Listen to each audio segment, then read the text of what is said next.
Alright, so students, I will start recording our discussion for this evening.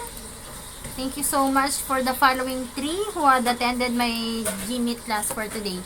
So, my lesson for today is all about the Module 9, which is leadership. Okay, at the end of this topic, no, I want you to understand the importance of leadership, and also I am expected that at the end of this topic, students must understand the meaning of leadership, the meaning of smart, no, and the characteristics of leadership or the leader. Also, the important principles centered in leadership, including their ethics, their personality, and so on. And also, for you to determine the role in building foundation of ethical standard in organization, as well as the 14 Deming points of philosophy.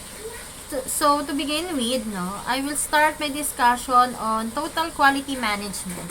So, when we say total quality management, this refers to the top managers of the organizations who are responsible in implementing a system to improve customer satisfaction. Mainly, they are the TQM philosopher who started the theory about philosophy. But in the organization, we have to start TQM by its philosophy based on our philosopher idea. Most especially, or sometimes, company owners have high-ranking managers committed to getting work done at the right time. Sabi nga, it is a process that includes developing a plan to improve delivery of products or services and implementing that can plan throughout the organization. So, we have what you so-called interrelated core concept and core concept. First, we have the visionary leadership. We also do have the customer-driven excellence. We also have organizational and personal learning. We also value employee and partner. We also have this kind of agility, focus on future. And then we have the managing innovation, management by fact, social responsibility, focus on result and creating value, and also system and perspective. We also do have characteristic of excellent leaders or total quality management leader. When we say total quality management leader, these are the leaders that maintain total quality management, and also these are the leaders who maintain continuous focus and optimizing quality in both processes in the organization to make their output perfect, even though it is impossible. They also monitor their people, they improve the organizational strategy, they also attract consumer, they have the competitive edge also, and they have the initiative for strong leaders that can help ensure success in the organization. In total quality management leadership characteristics, the first characteristics that we're going to talk about is clear goals setting. In clear goal setting, we have this abstract, fuzzy objective around enough to inspire worker. What is this? Si leader, siya yung nag-i-inspire ng mga workers niya. Instead of the negativity or in spite of the negativity in the environment, he is the one who established clear goal and inspire his or her employee with a well-defined objective for quality improvement. And then we have communicative. Sabi, a leader is an excellent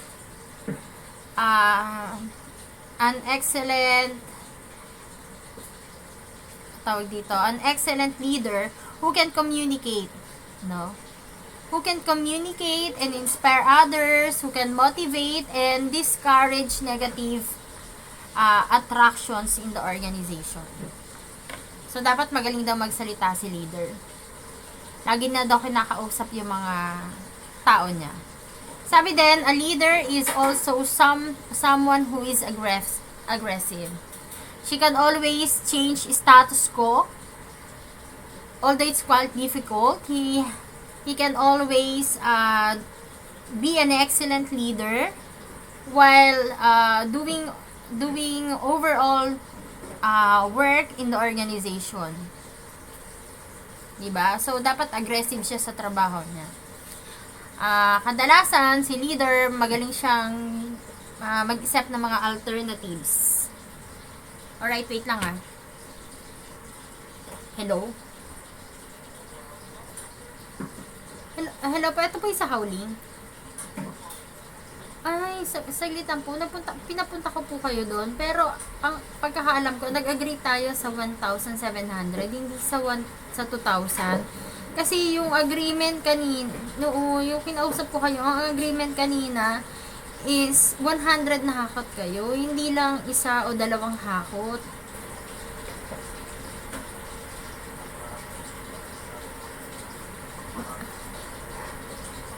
Ay, so, ilang truck na po ba yung pumunta doon? Kasi papa-stop ko po yun dahil ayaw po ng boss ko ng 2, kaya hanggang 1,700 lang po kami.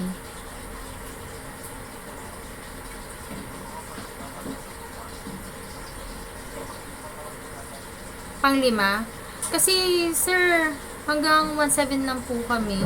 Pero hindi po kayo magsisisi doon kasi marami ang hakot po kami. Okay lang po. Oh, sige po. Sorry po. Sige po. Salamat po. Sige po.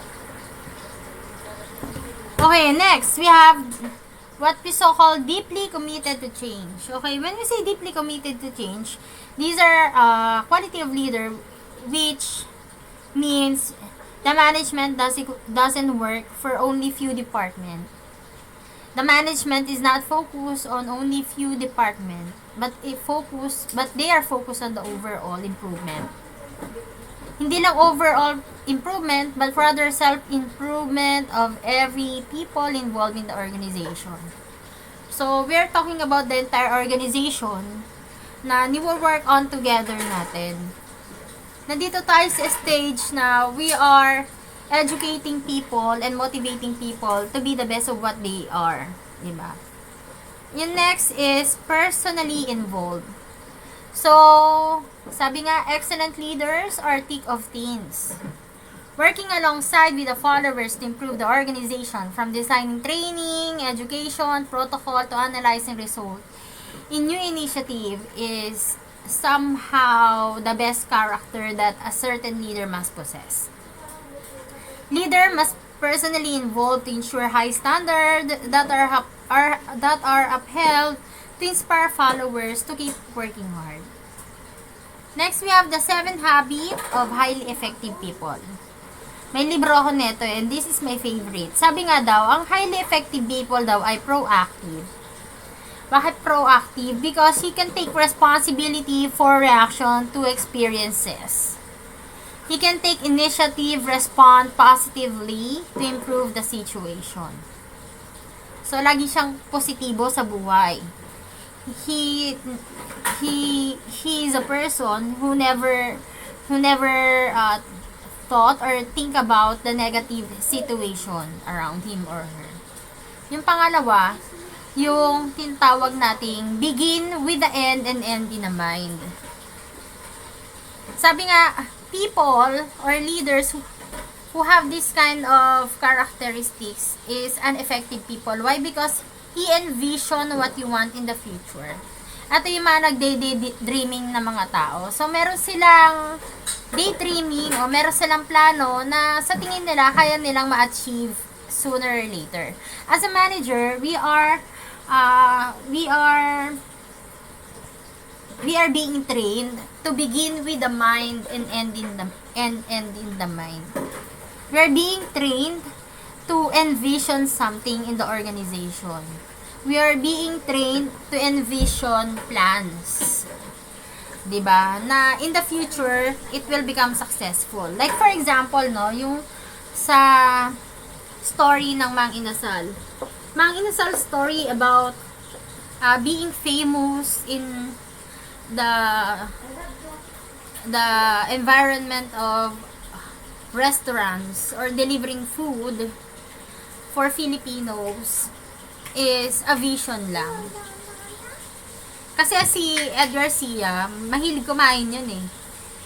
And he's from Iloilo City, wherein one of our favorite food there, national food namin, yung inasal. Lalo na chicken. We're fond of eating inasal chicken.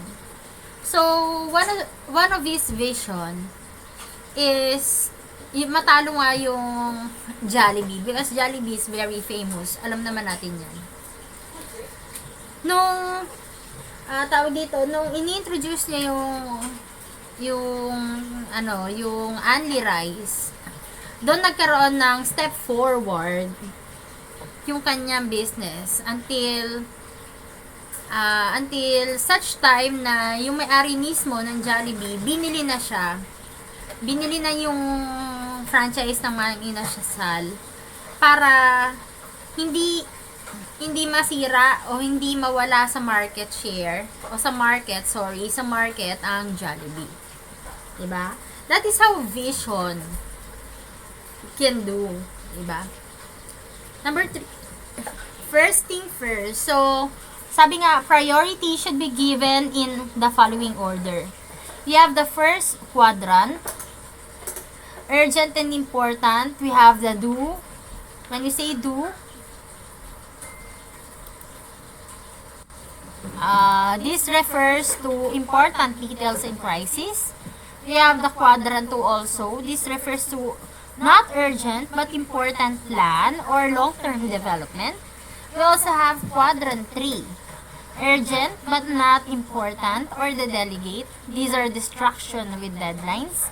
And we have quadrant 4. Not urgent, not important, and it means that we have to eliminate, or these are the frivolous distraction. The number 4 habit is think win. This is the feeling or the mutual beneficial feeling of solution or agreement in relationship. We have to think positive always. When we do a plan, we have to think positive always na magagawa natin yung output natin. Because in the organization, what's the best thing for you to compute your productivity rate is through output. Number 5, yung tinatawag nating seek first to understand, then to be understood. We use empathetic listening to genuinely understand a person, which compel them to reciprocate the listening and take an open mind to be influenced by you. A genuine feeling for mutually beneficial solution or agreement in your relationship. So before you do a certain action, you also have to understand your people, and the people should understood your feeling also as a leader. Napaka-importante daw ng mutual understanding sa organization. Kasi dyan lumalabas yung tinatawag nating emphatic and genuine listening, at saka yung tinatawag nating genuine feeling with beneficial solution. For example, you had a problem in the organization.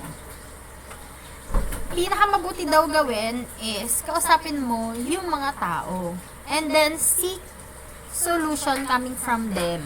Hindi lang ikaw yung magbibigay ng solution. Do not be the center leader of the organization. Seek to understand their emotions also. Number 6 is synergize. Huwag ka magulo. When we say synergize, this is the combined strength of people through positive teamwork, so as to achieve goal that no one could have done alone. So, in synergize, you have to strengthen the people in the organization and you have to tell them to think positive in order for you to do your goal. Diba? So, kung negative parati yung organization nyo, maraming chismis, maraming away, so you cannot do your things or your activity well. Diba? Wala kayong matatapos. Puro lang chismis, puro away-away lang. Number 7. Sharpen the soul growth. So what is this? You have to balance and renew your resources. your energy, your health to create a sustainable, long-term, effective lifestyle. Diba? Next is the Deming Principle of Leadership. We have the 14 points approach in business leadership, which includes yung tinatawag natin create constancy, purpose towards your improvement. So this is a design plan for a long-term view that is rapidly changing in this business environment.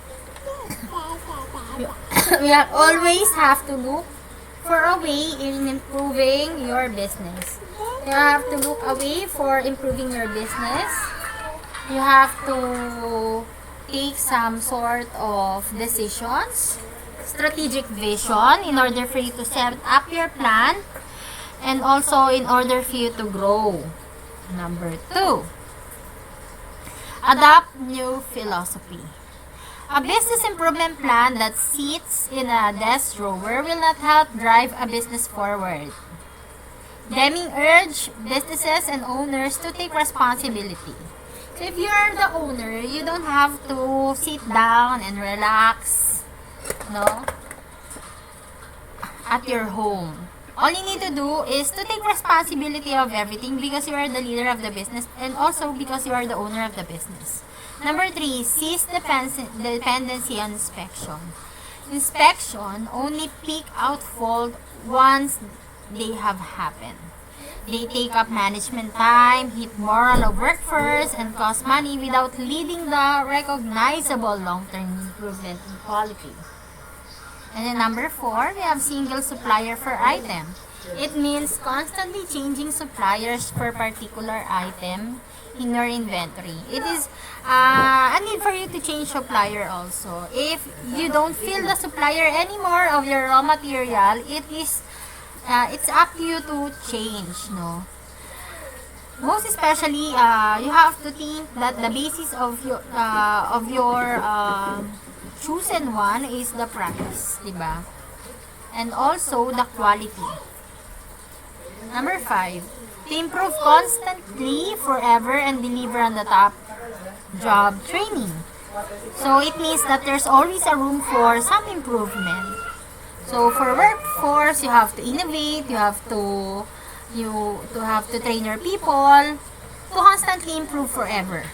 Number 6, institute leadership and drive out fear. So when this topic is focus, sabi daw ni Deming dito, it's all about supervision and passive activity. Number 7, yung tawag nating break down barriers and eliminate gimmickly slogan. So this is all about internal customer concept to help individual or department to recognize their role in the manufacturing. And then you have to remove barriers to pride workmanship. So you have to remove difficult issues, negative issues in the organization, diba? In order for you to improve.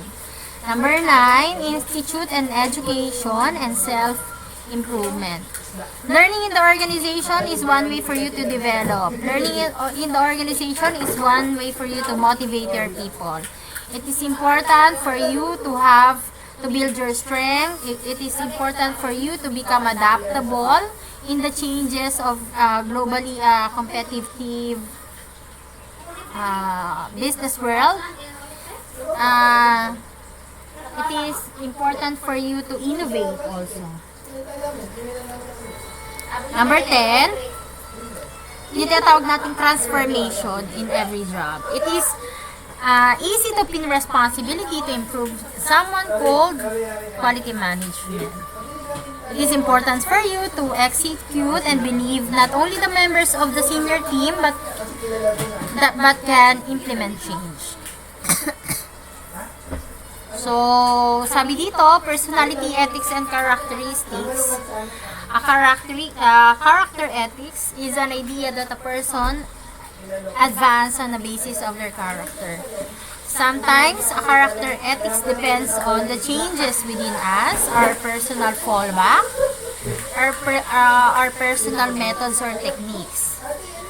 Pero pag sinabi naman nating personality ethics, this does not change. Why? Because it is our upbringing. It brings about our deep changes within us. It is our phrases and characteristics, personally ethics, and our and we have to think positive and believe in ourselves, while character ethics can deal with integrity and patience. So sa personality ethics, it is somehow our tawag dito, our deep within character na, di ba? This is how our parents brought us. This is how our environment tawag dito, our environment tawag dito, what do you call this one? This is our environment teaches us, di ba? Sabi nga, kung ikaw ay nagmula sa mga mayayaman, iba yung personality ethics mo. Kung ikaw naman ay nagmula sa mga mahirap na pamilya, iba rin yung personality ethics mo. The way you speak, the way you communicate, the way you dress yourself, and the way you interact. So, that's all, no, for this evening. So,